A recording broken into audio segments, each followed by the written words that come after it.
My name is Kat and I'm just about 18 months out of a stem cell transplant. I had non-Hodgkin lymphoma and I was diagnosed about 2 years ago. I went through quite a lot of chemotherapy regimen.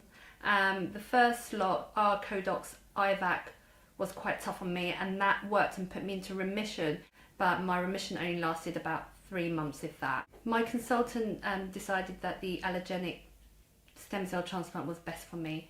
He did go through every single detail with me, and it put me at ease, but it was also, a little frightening as well. But I think the information was the tool to actually make me feel a lot better about it. The preparation was the difficult bit. The actual transplant was the easy bit. They primed my body with chemotherapy, and that's to get rid of the excess lymphoma if there is any, and to clean the system out.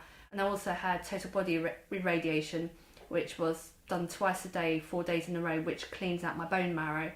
They hooked me up to a drip and they put a bag up which looked kind of like murky blood, or watered down blood, and they transfused me like you would in the blood transfusion. It was actually a bit of an anticlimax. I was expecting this grand procedure, but it was literally just like having a blood transfusion. From start to finish, the actual transplant process in the hospital itself lasted, for me, 3 weeks and 2 days. My coping strategy was knowledge. I read a lot. My friends and family were as alien as the next person, so I kind of educated them in a way, and that made me feel good. But any other questions that I couldn't answer, my consultant filled them in for me.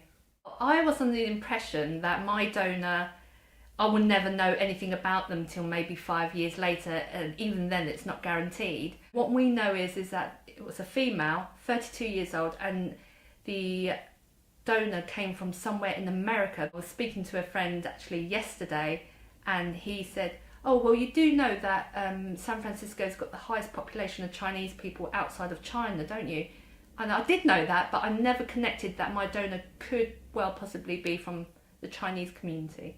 Going home was quite scary because I knew that's where I would be most vulnerable. I was a bit worried about graft versus host disease. I was worried about, people who came to see me, even just having a walk. I was worried about catching colds.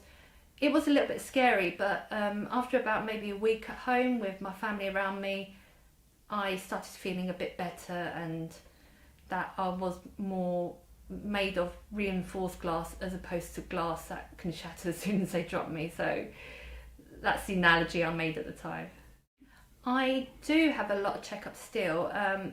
When I came out of hospital, I was having checkups every single week, every week without fail, and had a blood test, going to see my consultant. And then when they started weaning me off the drugs, they were still seeing me a lot, but as the weeks wore on, it turned into every 2 weeks, and it turned into every month. And my longest gap, I think, was 10 weeks.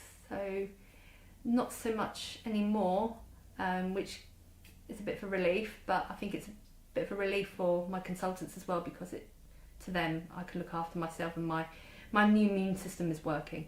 I completed a triathlon at beginning of September. My aim was to get to the finish line, but I smashed personal bests in transitions, my swim, my bike, and I've raised a lot of money for Lymphoma Association for it. They helped immensely. One of the biggest things they did, they saved my sanity. There was so much information on their website, and it wasn't just about non-Hodgkin lymphoma that I learnt about, it was about all the other many lymphomas that are around, and it helped me understand a really, really horrible illness.